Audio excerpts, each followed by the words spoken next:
हरे कृष्णा सब दोस्तों को। चले आज का सेशन स्टार्ट करेंगे। बात करेंगे निफ्टी, सेंसेक्स, बैंक निफ्टी और मिड कैप में मंडे का बाजार आज ये किस तरह से परफॉर्म करेगा। सबसे इंपॉर्टेंट अभी मार्केट का साइकोलॉजी है, क्योंकि हम लगातार देख रहे हैं ग्लोबल मार्केट पे न्यूज चल रहा है, इंडियन मार्केट पे न्यूज चल रहा है, साथ में हम देख रहे हैं हमारा प्राइस एक्शन लगातार जो है चेंज हो रहा है। हम देख रहे हैं मार्केट जो है बहुत ज्यादा नीचे भी सस्टेन नहीं हो पा रही है, मार्केट बहुत ज्यादा टॉप पे जा रही है तो वहां भी मार्केट सस्टेन नहीं हो पा रही है। तो इसीलिए हमें पूरा डिटेल में एनालिसिस करके ये देखना होगा कि भैया बड़े प्लेयर का साइकोलॉजी क्या है, क्योंकि हम लगातार बात कर रहे हैं, लगातार न्यूज निकल करके आ रहा है कि बाहर के जो फॉरेन पोर्टफोलियो इन्वेस्टर जिनको एफपीआई बोलते हैं, एफडीआई है ना, उनको मतलब हमारे जो इंडियन गवर्नमेंट है ना उनको बार बार प्रोमोट कर रही है, उनको मतलब बुलाने के लिए लगातार जो है हम देख रहे हैं कि कुछ प्रतिबंध हटाया जा रहा है, कॉस्ट कटिंग किया जा रहा है, टैक्स में रिलीफ दिया जा रहा है ताकि बाहर के इन्वेस्टर आए। और इसका हम देखो सीधा इंपैक्ट भी हमें मार्केट में देखने को मिल रहा है। जैसे हम देख रहे हैं 3 जून से 5 जून के बीच में आरबीआई का जो पॉलिसी डिस्कशन हुआ और वहां पे हमने देखा मेन फोकस रखा गया एफपीआई को, बाहर के इन्वेस्टर को। वहां से हमने देखा लगातार बैंकिंग सेक्टर में इनफ्लो हो रहा है, लगातार हम देख रहे हैं बैंकिंग सेक्टर जो है नया नया हायर हाई जो है लगातार लगाई जा रही है। तो पूरा डिटेल में हम यहां पे एनालिसिस करेंगे कि अभी तक का क्या न्यूज है। सबसे पहला तो ईरान और यूएस के बीच में जो कॉन्फ्लिक्ट स्टार्ट है, जहां पे हमने देखा कि बहुत बड़ा युद्ध होने वाला था, लेकिन बाद में जो है भैया ट्रंप ने बोला कि नहीं, हम इस युद्ध को स्किप कर रहे हैं। और उसके फारस की खाड़ी जो है वहां पे पूरी तरह से जो है कब्जा जमाना था ट्रंप को, इसीलिए उन्होंने बोला था कि हम बहुत बड़ा युद्ध करेंगे और पूरा का पूरा हम वहां जो है कंट्रोल करेंगे उस फारस की खाड़ी में, है ना। लेकिन उसके बाद उन्होंने स्किप किया इस युद्ध को और उसके बाद हमने देखा मार्केट एकदम से ऊपर निकल गई और एकदम से ऑयल का प्राइस सीधे क्रैश कर गया वहां पे। ठीक है, तो अभी तक का क्या प्रोसेस है, प्रोग्रेस है, उसकी भी हम बात करेंगे। और सबसे इंपॉर्टेंट इंडियन मार्केट का न्यूज एकदम से ध्यान रखना है। तो चले हम यहां पे सबसे पहला देखें तो लास्ट टाइम का जो मार्केट का प्राइस एक्शन दिखाई दे रहा है वो हम देख सकते हैं कुछ इस तरह का 1 डे का टाइम फ्रेम में हम देख रहे हैं, जहां पे हम लगातार देख रहे थे कि एक बॉक्स पैटर्न मार्केट कहीं ना कहीं बना रही थी। अब उस बॉक्स पैटर्न को मार्केट ने ब्रेकआउट दे दिया और ब्रेकआउट करके मार्केट यहां पे अपसाइड में निकल गई। अगर हम सेंसेक्स में भी देखें तो लगातार मार्केट जो है एक रेंज के अंदर में, एक बॉक्स पैटर्न के अंदर में फंसी हुई थी, बॉक्स को मार्केट ने ब्रेक कर दिया है। और हम जानते हैं, पहले भी हमने देखा है कि बॉक्स पैटर्न जब ब्रेक होती है एक बेहतरीन कैंडल के साथ में, तो उसके बाद हमें मोमेंटम देखने को मिलता है। लेकिन हाँ, सिर्फ प्राइस एक्शन पे हम डिपेंडेंट नहीं हो सकते, क्योंकि हम जानते हैं कि लगातार न्यूज चल रही है, न्यूज भी देखना होगा। अगर अभी जो है हमारा कोई निगेटिव न्यूज आ गया तो कोई ब्रेकआउट हमारा काम का नहीं रह जाएगा, इसीलिए हम सिर्फ और सिर्फ प्राइस एक्शन पे डिपेंडेंट नहीं हो सकते। साथ में अगर बैंकिंग सेक्टर को देखें, जब से आरबीआई का पॉलिसी आया है, मतलब डिस्कशन होना शुरू हुआ 3 जून को, जहां से आरबीआई का पॉलिसी डिस्कशन हुआ था, वहां से अगर आप देखेंगे तो मार्केट कभी 53,000 के लेवल पे हुआ करता था, अभी आप देख सकते हैं लगभग 57,000 के लेवल को मार्केट ने टच कर दिया है। तो आप देख सकते हैं कि क्या मोमेंटम है भाई। 3 जून से अगर आप मार्केट में अभी देखेंगे कि 12 जून तक का मार्केट चला है, मतलब वही 6-7 मार्केट सेशन के अंदर में ही मार्केट ने एक बेहतरीन मोमेंटम दिखा दिया है। तो चलिए आने वाले टाइम में और क्या हो सकता है। सबसे पहले देखिए, आज हम आपको जो कुछ न्यूज दिखाने वाले, जो न्यूज आया हुआ बहुत इंपॉर्टेंट होने वाला, मतलब मंडे का मार्केट के लिए भी और आने वाला जो पूरा मंथ है हमारा उसके लिए भी बहुत इंपॉर्टेंट होने जा रहा है। तो सबसे पहला देखिए, मैं आपको एक बार न्यूज बताऊं उससे पहले मैं एक बार आपको डिस्कशन कर देता हूं, क्योंकि न्यूज जो रिलेटेड है ना वो एफएआर से रिलेटेड है। अब सबसे इंपॉर्टेंट है कि एफएआर होता क्या है भाई। तो हम यहां पे देखिए फुल्ली असेसिबल रूट है, मतलब एक तरह से सिंपली समझे ना तो ये एक ऐसा रूट है जो आरबीआई ने बना रखा है बाहर के इन्वेस्टर के लिए, कि भैया बाहर के इन्वेस्टर को कोई दिक्कत ना हो, एकदम दरवाजा खुला, आराम से आइए भैया, एंट्री कीजिए और यहां पैसा लगाइए इंडियन मार्केट में। यहां पे क्या बोलता है, the far is an reserve bank of India framework introduce इन 2020 में इसको इंट्रोड्यूस किया गया था। और इसमें क्या है, अलाउ अनरिस्ट्रिक्टेड, ध्यान दीजिएगा, अनरिस्ट्रिक्टेड मतलब कोई प्रतिबंध, अप्रतिबंधित foreign investment in selected government of India securities known as FAR bond. मैंने आपको इधर बहुत लगातार आपको बताया भी था, फार बॉन्ड मतलब ये गवर्नमेंट ऑफ इंडिया का जो है गवर्नमेंट सिक्योरिटीज बॉन्ड है ये, और इसमें सबसे ज्यादा प्रमोशन हो रहा है। और हमने देखा भी था लास्ट टाइम आपको दिखाया था कि 11 लाख करोड़ रुपया का इन्फ्लो जो है इनफ्लो मनी हुआ है एक सप्ताह के अंदर में इंडियन मार्केट में। हाँ, ये जरूर है कि ये कोई सिक्योरिटी नहीं है, ये कोई स्टॉक नहीं है ना, ये क्या है, ये एक तरह का लोन है, बॉन्ड एक तरह का लोन होता है। लेकिन जैसे भी आए इंडियन मार्केट में पैसा तो इनफ्लो होना शुरू हो गया है। ये बहुत इंपॉर्टेंट हमारे लिए। तो हम देख रहे हैं कि फार जो है ये एक ऐसा रूट है जो भैया बाहर के इन्वेस्टर को मतलब एकदम से अप्रतिबंधित, कि कोई आपका पेपर वर्क नहीं, कोई प्रतिबंध नहीं, भैया आइए सीधा इंडियन मार्केट में पैसा लगाने के लिए। और इसका फीचर्स क्या है, नो इन्वेस्टमेंट लिमिट, आपके पास कोई इन्वेस्टमेंट लिमिट नहीं है, जितना पैसा है लाइए भैया इंडियन मार्केट में डालिए बाहर का पैसा, कोई टेंशन नहीं। अंडर फार है ना, फॉरेन पोर्टफोलियो इन्वेस्टर, जिसको एफपीआई बोलते हैं। ओके, और यहां पे हम देखें non resident of Indian, non resident NRI जिसको बोलते हैं, overseas citizen of India and other eligible entities भी, मतलब कोई इंस्टीट्यूशन होंगे जैसे एफआईआई हो गए है ना, या बाहर के कोई भी बड़े इंस्टीट्यूशन एंटिटीज है, वो सब इन्वेस्ट कर सकते हैं government security without quantitative caps, मतलब कोई लिमिट है ही नहीं भाई यहाँ पे। आगे बात करें open access, this bond offer free buy sell, एकदम से आराम से आप बाई सेल कर सकते हैं, कहीं कोई दिक्कत नहीं है ना। तो इससे क्या होता है, मोर अट्रैक्टिव ग्लोबल इन्वेस्टमेंट, इससे होगा क्या कि बाहर के जो इन्वेस्टर है वो बहुत ज्यादा अट्रैक्ट होंगे। तो ये क्लियर हो गया कि एफआईआर क्या है। अब मैं आपको जो डेटा दिखाने जा रहा हूं ना वो सबसे इंपॉर्टेंट है, तो इस डेटा को आप अच्छे से देखिएगा। आइए जी, यहां पे जो मैं डेटा ये दिखा रहा हूं ये 2026 का डेटा है। अब ये देखिए यहाँ पे जो है ना एफपीआई का पूरा यहाँ पे डिटेल में आपको यहाँ पे बता रहा है भाई कि एफपीआई ने क्या क्या किया है अभी तक। यहाँ पे अब देखो, जैसे ये इक्विटी मार्केट है, ये डेब्ट का मार्केट है, ये हाइब्रिड है, म्यूचुअल फंड है, और ये अल्टरनेटिव इन्वेस्टमेंट, मतलब अलग अलग जगह पे और छोटा मोटा इन्वेस्टमेंट जो करते हैं वो। अगर आप देखोगे जनवरी में इक्विटी मार्केट में क्या हुआ, बाहर के इन्वेस्टर ने 35,000 करोड़ रुपया निकाला है, 22,000 करोड़ रुपया का इनफ्लो हुआ है फरवरी के मंथ में, मतलब फरवरी के मंथ में इनफ्लो हो रहा था मनी। लेकिन उसके बाद क्या हुआ, 1,17,775 करोड़ मार्च में निकाल लिया गया, क्योंकि हमको पता है कि मिडिल ईस्ट का जो टेंशन बढ़ा और पूरी तरह से युद्ध में जो है मिडिल ईस्ट पूरा चला गया, और हम देखें स्ट्रेट ऑफ हॉर्मुज बंद हो गया, गैस और तेल का पूरा ग्लोबल क्राइसिस होना शुरू हो गया। वहां पे हमने देखा 1,17,000, क्योंकि भाई कभी भी युद्ध होगा तो ये तो अमाउंट में सेलिंग होना ही होना है, तो ये कहीं ना कहीं हमने सेलिंग देखा। उसके बाद अप्रैल में थोड़ा सेलिंग कम देखने को मिला, 60,000 करोड़ का, मई में 32,000 करोड़ का। लेकिन अब आप बोलोगे भैया जून में 62,000 करोड़, मतलब जून में तो बढ़ा दिया गया, क्योंकि आप जानते हैं देखिए अप्रैल और मई दोनों जो ऐसा मंथ था जहां पे निगोशिएशन हमने लगातार देखा कि ईरान और यूएस के बीच में लगातार निगोशिएशन हुआ, लगातार हमने देखा कि उन दोनों के बीच में बातचीत हो रही है, निगोशिएशन होने का चांसेस दिखाई दे रहा है। तो जिसके कारण हमने देखा कि अप्रैल और मई में थोड़ा सा कम इन्वेस्ट जो है बड़े प्लेयर ने बेचा है, मतलब एफआईआई ने बेचा है ना। लेकिन जून में क्या हुआ, आपने देखा सीज फायर खत्म हुआ है ना। सबसे पहले तो लेबनान और इजराइल जो है दोनों के बीच में युद्ध होने लगा। उसके बाद ईरान ने इजराइल के ऊपर हमला किया, इजराइल ने ईरान के ऊपर। फिर उसके बाद इधर हम देख रहे हैं लगातार यूएस और ईरान के बीच में भी कन्फ्लिक्ट चलने लगा, जिसके कारण हमने देखा कि अमाउंट जो है वो ज़्यादा मतलब बिकौली शुरू कर दिया बड़े प्लेयर ने। क्यों बेचना शुरू कर दिया, क्योंकि अनसर्टेनिटी बढ़ गई। क्योंकि हमने देखा कि सीज फायर अभी तक लगा हुआ था, लेकिन यहां पे हमने देखा कि सीज फायर भी कोई काम नहीं कर रहा है, एकदम से एक दूसरे पे हमला किया जा रहा है लगातार। उसको अनसर्टेनिटी को देख करके कहीं ना कहीं एफआईआई ने लगातार बेचा। और हम देख रहे हैं कि जून के मंथ में एक ज़्यादा, मतलब पिछला मंथ की बात करें, ऐसे तो मार्च में बहुत बड़ा अमाउंट पे सेलिंग हुआ था, लेकिन इधर हम देखें तो इधर सेलिंग हो रही है। लेकिन अभी हम करेंटली अगर देखें एफआईआई का, तो हम लगातार अभी एक सप्ताह से देख रहे हैं कि थोड़ा कम सेलिंग हो रहा है। लगातार हम देख रहे हैं छोटा अमाउंट पे सेलिंग हो रहा है, लगातार कम हो रही है अमाउंट, है ना। तो चलिए ये तो एफआईआई का हो गया। लेकिन सबसे इंपॉर्टेंट यहाँ पे क्या है ना, कि जैसे देखें ये डेप्ट मतलब क्या होता है, लोन लेने का एक तरीका है। वहां पे सबसे इंपॉर्टेंट देखिएगा डेप्ट फार को, जो कि मैंने अभी आपको फार बताया, फुल्ली असेसेबल रूट। आराम से आइए, बाहर के इन्वेस्टर पैसा लगाइए इंडियन मार्केट में, दीजिए पैसा भैया बैंक फाइनेंशियल इंस्टीट्यूशन को, कोई दिक्कत नहीं। अब देखो यहाँ पे आप देखिएगा ध्यान से, तो यहाँ पे अगर आप देखें तो जनवरी में इनफ्लो हुआ था मनी 13,000 करोड़ का। उसके बाद अगर आप देखेंगे तो जून में, मतलब जनवरी में आप देखोगे 13,000 करोड़ का इन्फ्लुएंस है ना, इनफ्लो हुआ 8600 करोड़ का। फरवरी में, मार्च में देखिए पैसा निकाला गया, अप्रैल में निकाला गया, मई में थोड़ा सा 4400 करोड़। लेकिन जून में, अभी तो भैया जून कितना दिन हुआ, अभी तो भैया सिर्फ 12 दिन जून का हुआ है।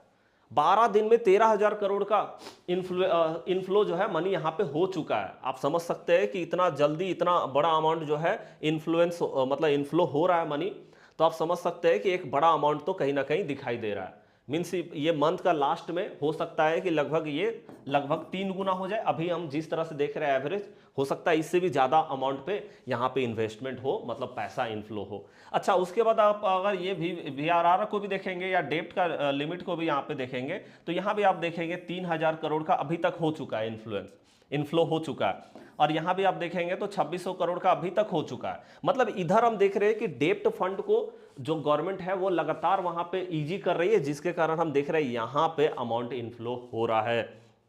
ठीक है, तो देखिए सिंपली अगर हम बात करें तो चाहे जिस भी रूप में जो है इनफ्लो हो रहा हो मनी, लेकिन अगर इनफ्लो हमारे इंडियन मार्केट में हो रहा है तो ये हमारे लिए बहुत पॉजिटिव न्यूज निकल करके आता है और मार्केट को ये उड़ान दे सकता है, हमारे इंडियन इकोनॉमी को भाई बेहतरीन बना सकता है। ठीक है, तो चलिए ये हमने देख लिया। अब हम थोड़ा सा न्यूज को आगे बढ़ते हैं और आगे हम देखते हैं कि आगे क्या न्यूज निकल करके आता है। ओके, तो चलिए यहां पे अभी हम अगर न्यूज को आगे देखें, हाँ जी, तो यहां पे अगर हम देखें क्या न्यूज है हमारा एक और,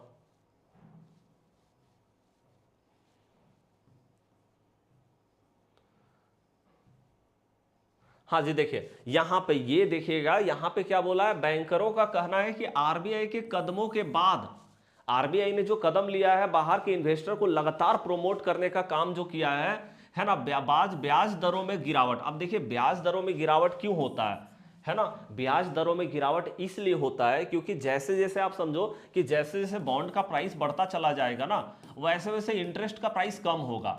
ओके, ये मतलब निगेटिव रिलेशनशिप, इनवर्स रिलेशनशिप होता है बॉन्ड और इंटरेस्ट, क्योंकि कोई भी बॉन्ड अगर पैसा लगा रहा है तो उसको इंटरेस्ट मिलता है, तो वो इंटरेस्ट कम होता है क्योंकि बॉन्ड का प्राइस बढ़ता है। और बॉन्ड का प्राइस बढ़ने का मतलब है कि बॉन्ड का डिमांड जो है, वो हमने आपको बताया भी था कि डिमांड जो है वो बढ़ रहा है, जिसके कारण बॉन्ड का प्राइस बढ़ रहा है ना। तो ये चीज हम देख रहे हैं। तो अब यहाँ पे हम देख रहे हैं कि ब्याज का दर जो है उसमें गिरावट आने से भारत में $3 अरब के ऋण जुटाने की होड़ मची हुई। मतलब $3 अरब जो है वो भैया इंडिया में पैसा आ सकता है, ऐसा जो है बैंकिंग और फाइनेंशियल इंस्टीट्यूशन जो है कहीं ना कहीं इस चीज का अनुमान लगा रहे हैं और मतलब जुटाने में लगे हुए भी है। लगातार सारे बैंक जो है स्कीम चला रहे हैं, अभी मैं आपको दिखाऊंगा अभी वो चीज। ठीक है, तो यहाँ पे आप देख सकते हैं भारतीय रिजर्व बैंक ने शुक्रवार को देश में डॉलर आकर्षित करने के उद्देश्य से कई उपायों की घोषणा की, जिनमें रियायत जमा राशि बढ़ाना और बैंकों तथा सरकारी कंपनियों को विदेशों से धन जुटाने को प्रोत्साहित करना है। तो ये देख रहे हैं, मतलब जिससे कि हम देख रहे हैं कि $3 अरब जो है इंडिया में इनफ्लो हो सकता है मनी। चले आगे अगर हम बात करें तो यहाँ पे क्या है, चुनौतियां बहुत है। ऐसे तो इंडियन मार्केट में बहुत चुनौती है, पूरा ग्लोबल मार्केट पे भैया बहुत अच्छा खासा जो है प्रेशर कहीं ना कहीं बना हुआ है, क्योंकि मिडिल ईस्ट का टेंशन है जो है ना, वहां पे आप देख रहे हैं फिर भी नहीं रुकेगा भारत, फिर भी आप देख रहे हैं भारत नहीं रुकने वाला है भाई, है ना। ये कौन बोल रहा है, ये बोल रहा है वर्ल्ड बैंक। वर्ल्ड बैंक ऐसा बोलता है, वर्ल्ड बैंक ने कहा ये सबसे तेज इकोनॉमी, मतलब चाइना और इंडिया को स्पेशली बोला है कि ये दोनों सबसे तेज इकोनॉमी, ये नहीं रुकने वाला, भले ही बहुत सारा चैलेंजेस है ना, अमेरिका ईरान युद्ध से गहराया मिडिल ईस्ट संकट या फिर कोई भी ग्लोबल टेंशन, तमाम चुनौतियों के बाद भी भारत रुकने वाला नहीं है। विश्व में भी इंडियन इकोनॉमी का लोहा माना है और अपनी रिपोर्ट में कहा है कि इन सब के बीच भी भारतीय अर्थव्यवस्था, इंडियन इकोनॉमी दुनिया में सबसे तेजी से आगे बढ़ती हुई अर्थव्यवस्था में बना रहेगा। वित्त 2026-27 में भारत की विकास दर, इंडियन ग्रोथ रेट जो है वो 6.6% होने की उम्मीद जताई गई है।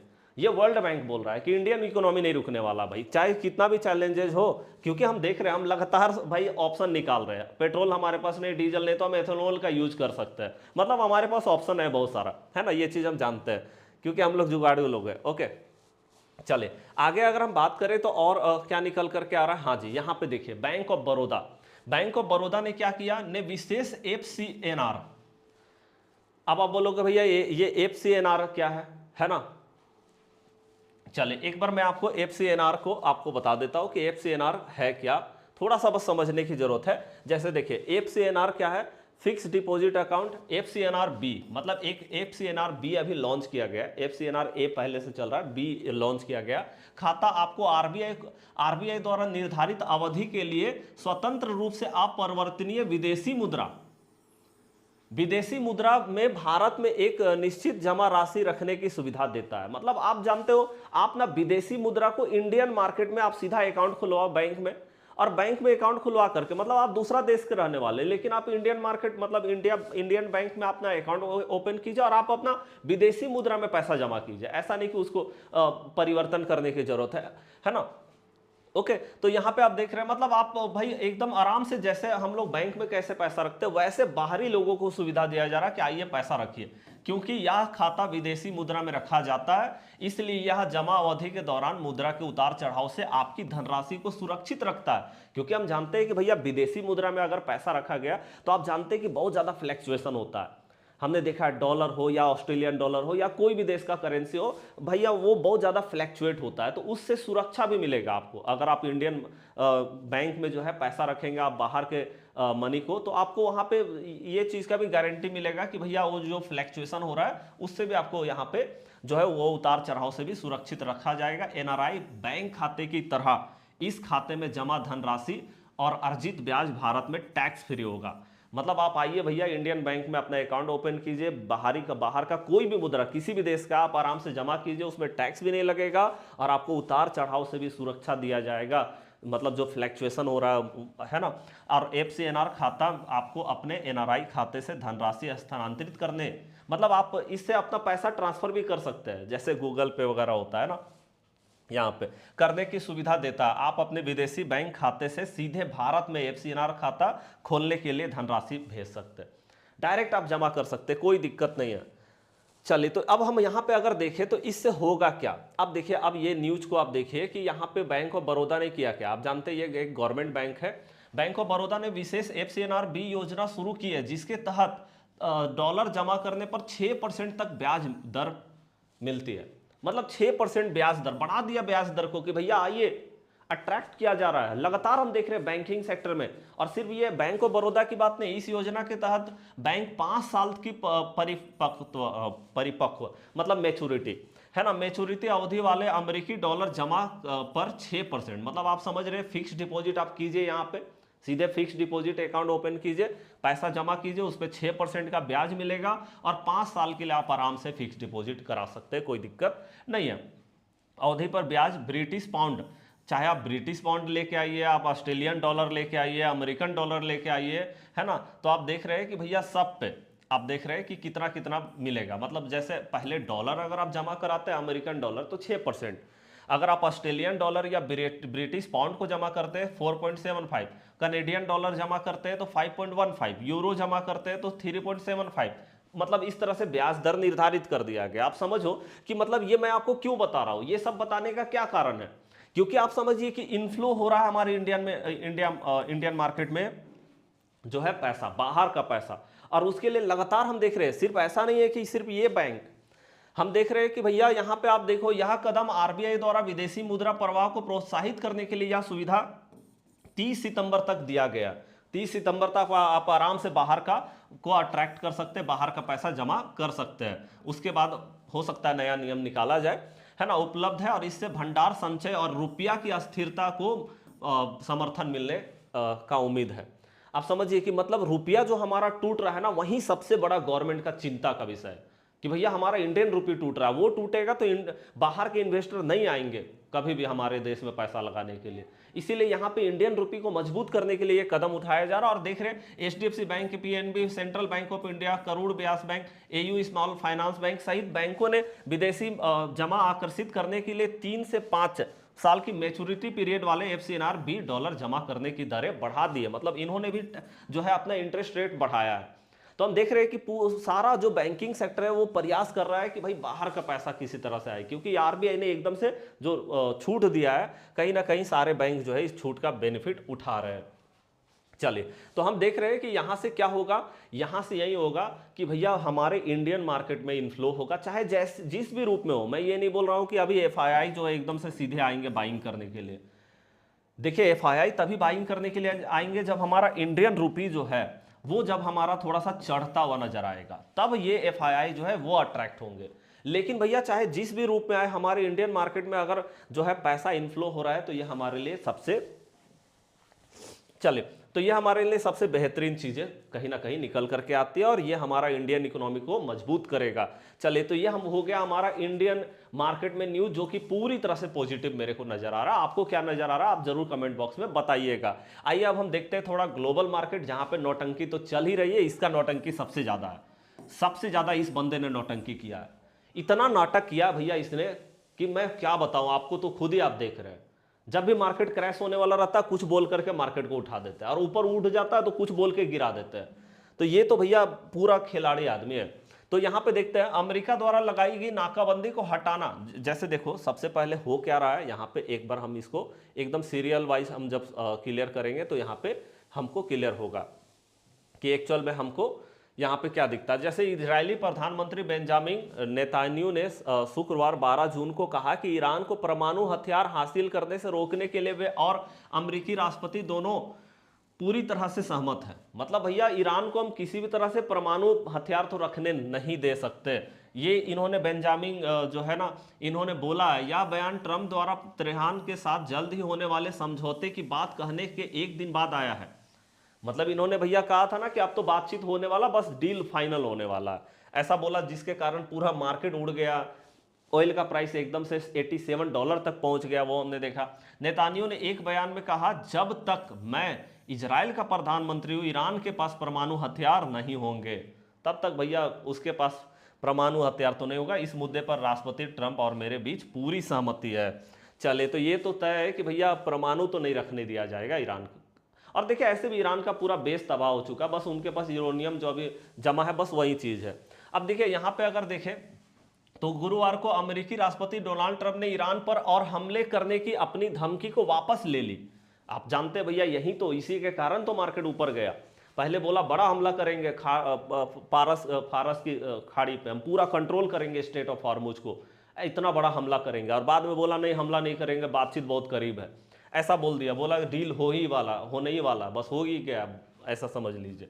और कहा कि आने वाले दिनों में तेहरान के साथ युद्ध समाप्त करने के लिए एक समझौता हो सकता है। ट्रंप की इस घोषणा से शेयर बाजार में तेजी आई। देखिए शेयर बाजार में, हमारा स्टॉक मार्केट में पूरी तरह से तेजी आई, तेल की कीमतों में भारी गिरावट आई। हालांकि ईरान के रुख अभी भी स्पष्ट नहीं है। भैया ये तो अभी तक भी कुछ नहीं बोल रहा है, ये अभी भी कंफ्यूज है ना। विदेशी मंत्रालय ने के प्रवक्ता इस्माइल बकाई ने कहा कि तेहरान समझौते पर अंतिम निष्कर्ष नहीं पहुंचा, अभी नहीं पहुंचा भाई। ठीक है, कब पहुंचेंगे देखते हैं। आगे देखते हैं कि आगे क्या दिख रहा है। ओके, तो यहाँ पे अगर हम आगे देखें तो अमेरिकी, इजराइल, सऊदी अरब, यूएई, कतर, तुर्की, पाकिस्तान, बहरीन, कुवैत, जॉर्डन और मिस्र सहित सभी पक्षों की सहमति से ईरान नेतृत्व के उच्चतम स्तर पर वार्ता संपन्न होने के बाद डोनाल्ड ट्रंप ने ईरान पर निर्धारित हमलों को रद्द कर दिया। मतलब भैया इतने सारे देश जब यहाँ पे एकदम से रिक्वेस्ट जब करते हैं ना, जैसे लास्ट टाइम भी हमला करने वाले थे तो सऊदी अरब, कुवैत और जो यूएई है उन्होंने रिक्वेस्ट किया था कि नहीं हमला मत कीजिए अभी, क्योंकि बातचीत बहुत करीब है। तो उनके बोलने पे, और इन्होंने क्लेम भी किया था बाद में कि उनके कहने पे हमने हमला नहीं किया भैया। लेकिन अब इनको तो अब खुद ही जानते हैं ना। और अब इतने सारे देशों का नाम लेकर के बोल रहे हैं कि भैया इन्होंने बोला है, इन्होंने है ना, जिसके कारण हमने जो है हमला रद्द कर दिया। समझौते को अंतिम रूप दिए जाने तक नौसैनिक नाकाबंदी जारी रहेगी। मतलब जो ब्लॉकेड लगा रखा अमेरिकी सेना ने वो जारी रहेगा। समझौता पर हस्ताक्षर का समय और स्थान जल्द ही घोषित किया जाएगा। मतलब अभी बताया नहीं गया कि कहाँ पे ये साइन होगा। ईरान और अमेरिका के बीच हुए समझौते ज्ञापन, तेल प्रतिबंधों को हटाना। सबसे पहला तो है कि तेल के प्रतिबंध, जो इनका तेल पे प्रतिबंध लगाया गया। आप देखोगे है ना, ईरान के तेल पे प्रतिबंध। हॉर्मुज मतलब स्टेट ऑफ हॉर्मुज को फिर से खोलना, ये दूसरा नंबर है। ईरान के जमे हुए धन को जारी करने, मतलब आप जानते हैं 24 अरब डॉलर जो है इनका भैया जब्त किया गया है। किनका? ईरान का, है ना, इतना जब्त किया गया। और ईरान के आसपास से अमेरिकी सेनाओं को वापस बुलाने के साथ साथ नौसैनिक नाकाबंदी को हटाने की प्रतिबद्धताएं शामिल है। तो ये देख रहे हैं कि एग्रीमेंट में ये सारी चीजें है। और यहाँ पे देख रहे हैं अमेरिका द्वारा लगाई गई नाकाबंदी को हटाना और हॉर्मुज जलडमरू को फिर से खोलना अंतरिम समझौते का हिस्सा है, जिस पर बातचीत चल रही है। अमेरिका और ईरान के बीच समझौता होने की 80 से 85% संभावना है। इसी के कारण तो मार्केट पॉजिटिव लेकर के जा रहा है ना। और अगले कुछ दिनों में जो है यहाँ पे सिग्नेचर हो जाएगा, हस्ताक्षर हो जाएगा, ऐसा बात किया जा रहा है, जिसके कारण जो है मार्केट यहाँ पे कहीं ना कहीं थोड़ा पॉजिटिव लेकर के इसको चल रही है। तो चलिए अब हम देखते हैं कि भैया मार्केट में क्या इसका इम्पैक्ट होने वाला है। देखिए सबसे पहला हमने जो न्यूज़ को देखा, क्योंकि बहुत इंपॉर्टेंट है, जब न्यूज़ को आप देखेंगे तभी जा करके मार्केट का साइकोलॉजी तक पहुंच पाएंगे कि बड़े प्लेयर का भी साइकोलॉजी क्या होना चाहिए। जैसे सबसे पहले अगर इंडियन मार्केट में देखें, इंडियन गवर्नमेंट पूरा ये प्रयास कर रही है कि बाहर के इन्वेस्टर को किसी तरह से बुलाया जाए, चाहे जितने भी बाहर के इन्वेस्टर हो, चाहे उनको जितना भी भैया खुला छूट देना पड़े दे दीजिए।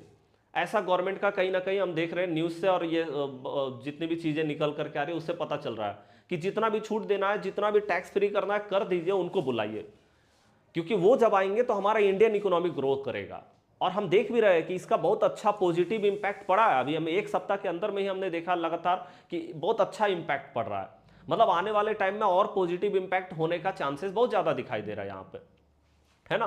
तो हम देख रहे हैं कि लगातार जो है इन्फ्लुएंस तो मनी हो ही रही है, और आने वाले टाइम में और ज़्यादा इन्फ्लुएंस होगी, और हो सकता है कि एफआईआई भी आपको बाई करते हुए नजर आ जाए। बहुत जल्दी हो सकता है कि एफआईआई भी बाई करते हुए नजर आएंगे, और अगर ये बाई करने के लिए जाएंगे तो उसके बाद मार्केट का और बेहतरीन मोमेंटम आपको दिखाई देगा। लेकिन आप देख रहे हैं कि बैंकिंग सेक्टर में बेहतरीन मोमेंटम आने का चांसेस, मतलब जो हमने देखा कि बैंकिंग सेक्टर में लगातार जो मोमेंटम आ रहा है उसका कारण है आरबीआई का पॉलिसी। जो लगातार आरबीआई ने जो पॉलिसी डाला है, और बैंकिंग सेक्टर के लिए बड़ा आसान हो गया, क्योंकि वहीं पे सबसे पहले जो है इन्फ्लो हो रहा है मनी, चाहे वो बैंकिंग सेक्टर हो, फाइनेंस सेक्टर हो, वहाँ पे सबसे ज़्यादा इन्फ्लो हो रहा है मनी, अट्रैक्ट हो रहा, मतलब कर रहे है ना बैंकिंग सेक्टर। और भी आने वाले टाइम में नई नई चीज़ें देखने को मिल सकती है। तो अब देखिए मंडे को हमें किस तरह से चलना चाहिए, वो हमारे लिए इंपॉर्टेंट है। तो देखिए सबसे पहला अगर हम देखें तो साइकोलॉजिकली वाइज अगर हम देखें तो पॉजिटिव ही है। अगर कोई निगेटिव न्यूज़ ना आए, मतलब ऐसा ना हो कि पता चले कि भैया युद्ध स्टार्ट हो गया, तो वो निगेटिव न्यूज़ हो जाएगा पूरी तरह से। पता चले कि अमेरिका जो है ईरान के ऊपर हमला कर दिया, ईरान ने अमेरिका के ऊपर कुछ हमला कर दिया, अगर ऐसा न्यूज़ आता है तो मार्केट निगेटिव लेगी। नहीं तो अभी ग्लोबल मार्केट से भी पॉजिटिव न्यूज़ आ रहा है कि नहीं डील तो होने वाला है, तो उम्मीद है, कहीं ना कहीं उम्मीद पे मार्केट एकदम से टिका हुआ है। ओके, तो मार्केट में वहाँ पे कोई निगेटिव न्यूज़ नहीं चल रहा है। दूसरा नंबर में इंडियन मार्केट में कोई निगेटिव नहीं, इंडियन मार्केट में तो एकदम पॉजिटिव है, क्योंकि जब बड़े प्लेयर एंट्री बनाएंगे मार्केट के अंदर में, पैसा इनफ्लो होगा इंडियन मार्केट में, तो मार्केट खुद ब खुद ऊपर जाएगा। जो कि हम देख रहे हैं 2024 से मार्केट एक ही जगह पे लटका हुआ है, 26,000 का लेवल से मार्केट कभी ऊपर जा ही नहीं पाया। बार बार यहाँ से मार्केट टकरा करके आया, बार बार 26,000 का लेवल को टक्कर मारा और वापस आ गया, है ना। तो हम देख रहे हैं कि कहीं ना कहीं सब तरफ से हमको पॉजिटिव न्यूज़ दिख रहा है। और एक चीज़ आप ध्यान रखिएगा कि लॉन्ग टाइम फ्रेम पे मार्केट कहीं ना कहीं अप साइड में जाता हुआ, बेहतरीन अप साइड में जाता हुआ नजर आता है। जिस तरह से न्यूज़ दिख रही है, गवर्नमेंट का टारगेट भी है बाहरी इन्वेस्टर को अट्रैक्ट करना कहीं ना कहीं, ठीक है। तो यहाँ पे हम देख रहे हैं कि कहीं ना कहीं मार्केट अपसाइड में जाता हुआ नजर आता है। तो न्यूज़ हमारा पॉजिटिव है, मतलब बड़े प्लेयर जो है वो कहीं ना कहीं बाइंग करने के लिए मार्केट में जा सकते हैं। प्राइस एक्शन भी हमारा वही बोलता है कि भैया जो है बॉक्स पैटर्न टूट गया है, ब्रेकआउट हो चुकी है, चांसेस बहुत ज़्यादा है कि अपसाइड में जाए। तो अब ऐसे मार्केट में करना क्या है, ये हमारे लिए इंपॉर्टेंट है। तो आइए 15 मिनट का टाइम फ्रेम देखते हैं। देखिए 15 मिनट का टाइम फ्रेम में अगर हम देखें तो सबसे इंपॉर्टेंट अब हमारे लिए जो होगा ना, वो होगा ये गैप। ध्यान रखिएगा, ये गैप हमारे लिए अब सबसे इंपॉर्टेंट फैक्टर हो गया। मतलब अब अगर मार्केट वापस कभी भी इस गैप के सामने आपको दिखा, तो यहां से बाइंग दिखेगा मार्केट में, क्योंकि हम देख रहे हैं जिस तरह से न्यूज हमारा पॉजिटिव चल रहा है ना, उस तरह से एक बात तो है कि भैया मार्केट में अब हमको थोड़ा पॉजिटिव हो जाना चाहिए, थोड़ा बुलिश हो जाना चाहिए लॉन्ग टाइम फ्रेम के लिए। लॉन्ग टाइम फ्रेम के लिए बुलिश हो जाना चाहिए, और मार्केट थोड़ा भी नीचे दिखाई दिया तो बाइंग करने के लिए हम जा सकते हैं मार्केट में, यहाँ पे बाई कर सकते हैं। हाँ, अब जब बाइंग करने का बात अगर यहाँ पे आता है तो हम यहाँ पे देखते हैं हमारा सेटअप होना चाहिए बाइंग करने का, कुछ फिक्स सेटअप होना चाहिए। सेटअप क्या होना चाहिए कि डोजी का हाई टूटेगा, हाई के साथ में जाएंगे। अगर भैया यहाँ पे हमारा जो है कोई ओपन इक्वल टू लो के जैसा कैंडल अगर मिलता है 15 मिनट का टाइम फ्रेम में, तो हम इसके साथ में बाइंग के लिए जा सकते हैं। तो ये दो तरीका है जहां से हम जो है बाइंग करने के लिए जा सकते हैं। ये दो हमारा सेटअप है कहीं ना कहीं। ओके, तो हम कहीं ना कहीं ओवरऑल मार्केट को बुलिश देख रहे हैं, है ना। तो मार्केट सबसे पहला नंबर हो गया कि अगर कभी भी हमको इस गैप के सामने मार्केट नजर आया, तो इस गैप से तो डेफिनेटली हम बाइंग करने के लिए जा रहे हैं। लेकिन अगर मार्केट यहां पे ऊपर ही रहता है तो अब क्या कर सकते हैं, ये हमारे लिए इंपॉर्टेंट है। तो चलिए यहां पे देखते हैं। जैसे देखिए मार्केट अगर एकदम से फ्लैट ओपन होता है या फिर मार्केट एकदम से गैप अप ओपन होता है, तो ये दोनों केस में मार्केट अपसाइड में जा सकती है। जहां पे आप देख सकते हो कि जहां पे हमारा जो लेवल होगा ना, वो आप देखोगे 23,800 तक का लेवल सबसे इंपॉर्टेंट होगा, ये लेवल है ना, क्योंकि यहां पे थोड़ा फंस सकता है मार्केट, थोड़ा समय लगा सकता है 23,800 या 23,850 के आसपास में थोड़ा समय लगा सकता है मार्केट, यहाँ थोड़ा साइडवेज के टाइप का चल सकता है। ओके, तो मार्केट अगर फ्लैट ओपन होता है या गैप अप ओपन होता है तो यहाँ से हम अपसाइड के लिए टारगेट ले सकते हैं। हाँ, बहुत बड़ा टारगेट नहीं है, ऐसा नहीं कि हम पिछला दिन हम देख लिए कि 300-400 पॉइंट का मोमेंटम हो गया तो हम सोच रहे हैं अगला दिन भी 400 पॉइंट का मोमेंटम। ऐसे में मार्केट बहुत ट्रैप होती है। तो हमें क्या करना, हमें छोटा मोमेंटम रखना है, जैसे 100 पॉइंट से लेकर 150 पॉइंट तक का ऐसा मोमेंटम लेके चलिए मार्केट में। क्योंकि थोड़ा मार्केट जब बड़ा मोमेंटम पावर मूव आता है ना, तो उसके बाद मार्केट थोड़ा स्लो डाउन भी होती है। और पहला नंबर तो 100 से 150 पॉइंट का तक का टारगेट लीजिए, और दूसरा नंबर जो है फुल्ली आईटीएम है ना, दूसरा नंबर। और तीसरा नंबर में हम जो है मंथली एक्सपायरी की ओर चले जाए, मतलब एक्सपायरी हमारा दूर हो, ताकि भैया अगर थोड़ा मार्केट स्लो डाउन भी करे तो वहां पे हमारा जो है प्रीमियम डीके ना देखने को मिले बहुत ज़्यादा। तो ये काम करके हम चल सकते हैं। बाद बाकी देखिए, आप थोड़ा अगर पोर्टफोलियो बनाना चाहे तो पोर्टफोलियो बनाने का भी बहुत अच्छा समय आ गया है, मेरे को लगता है कि अब जो है पोर्टफोलियो आपको थोड़ा सा आप अपने आप को एनालिसिस कर सकते हैं पोर्टफोलियो में भी कि क्या पोर्टफोलियो हमारा अब यहाँ से बिल्डअप हो सकता है। ठीक है, क्योंकि मार्केट उसी तरह का कुछ नज़र आ रहा है और लॉन्ग टाइम फ्रेम पे। तो ये चीज़ हो गया। अब बात करते हैं कि अगर गैप डाउन होता है तो देखिए मार्केट जब तक इसके नीचे, ये गैप के नीचे अभी नहीं जाता ना, तब तक बहुत पावरफुल मूव है मार्केट के अंदर में। आसान नहीं होगा मार्केट का नीचे गिरना। अगर नीचे आता है मार्केट तो आपको बाइंग अपॉर्चुनिटीज देखना है। आप बस अपना सेटअप पे नजर रखिए, जहां भी मार्केट नीचे आता है चाहे गैप डाउन होके आता है, आप बस यहां ध्यान रखिएगा कि भैया हमको जो है, हमको अपना अगर सेटअप मिलता है हम बाइंग करने के लिए जाएंगे। हाँ, ये जरूर है कि सेटअप पे ही जाए ताकि हमको पता रहे कि एंट्री कहाँ बना रहे, स्टॉप लॉस कहाँ पे। बिना स्टॉप लॉस का एंट्री नहीं बनाना मार्केट में कभी भी नहीं, है ना, ये चीज़ है। और अगर एकदम से हम देख रहे हैं कि बड़ा गैप डाउन अगर कभी मार्केट हो जाता है जैसे 200-300 पॉइंट, तो वहाँ से डेफिनेटली हमको बाइंग मिल सकता है मार्केट में, क्योंकि अब वही है, बाई ऑन डिप, वही चीज़ मार्केट में चल रही है। तो चलिए, ये तो हमारा निफ्टी हो गया, निफ्टी में सेम है। और उसके बाद सेंसेक्स में बात करें तो सेंसेक्स में भी हमारा निफ्टी के जैसा ही मोमेंटम रहता है, निफ्टी को देख के ही हम चलते हैं। बात रहा बैंकिंग सेक्टर, जो भैया एकदम से उछाल पे, कोई भी रेसिस्टेंस मार्केट फॉलो नहीं कर रहा है। आप देख रहे हैं सारा रेसिस्टेंस को ब्रेक करते हुए मार्केट निकल रहा है ऊपर। क्यों? क्योंकि भैया यहां पे इनफ्लो जो हो रहा है ना, मनी है ना, इनफ्लो जो हो रहा है, क्या हो रहा है, बाहर का पैसा, फॉरेन, ओके, फॉरेन करेंसी जो इनफ्लो हो रहा है ना, ये सबसे इंपॉर्टेंट कारण है कि बैंकिंग सेक्टर किसी भी रेसिस्टेंस को फॉलो नहीं कर रही है, मार्केट एकदम से अपसाइड में है। इसीलिए बैंकिंग सेक्टर में तो सबसे बेहतरीन है कि थोड़ा भी मार्केट अगर हमको नजर आता है नीचे, थोड़ा भी दिखता है हाँ भैया मार्केट नीचे आ गया है, तब तो हमको बेहतरीन वहां से मोमेंटम पकड़ना है। कभी मार्केट जैसे गैप डाउन हो गया, वहां से पकड़ सकते हैं मोमेंटम, या थोड़ा मार्केट डिप कर रहा है ऐसे करके, है ना, या थोड़ा यहाँ से जैसे डिप किया, यहाँ पे थोड़ा थोड़ा भी मतलब आपको दिख रहा है और वहाँ से सेटअप मिल रहा है, आप अपसाइड के लिए जा सकते हैं। तो हम देख रहे हैं कि ओवरऑल मार्केट का सेंटिमेंट जो है बुलिश है, और मिड कैप में भी हम देख रहे हैं कि मार्केट जो है बेहतरीन जगह पे खड़ी है। अभी यहाँ से अगर थोड़ा भी ब्रेकआउट आता है, मतलब एक भी कैंडल अगर पहला ग्रीन बनता है 15 मिनट में, तो वहाँ से मिड कैप में मोमेंटम मिल जाएगा। तो चलिए, आज का वीडियो कैसा लगा लाइक करके कमेंट करके जरूर बताइएगा। हम मिलते हैं नेक्स्ट क्लास में, तब तक के लिए जय हिंद, जय भारत।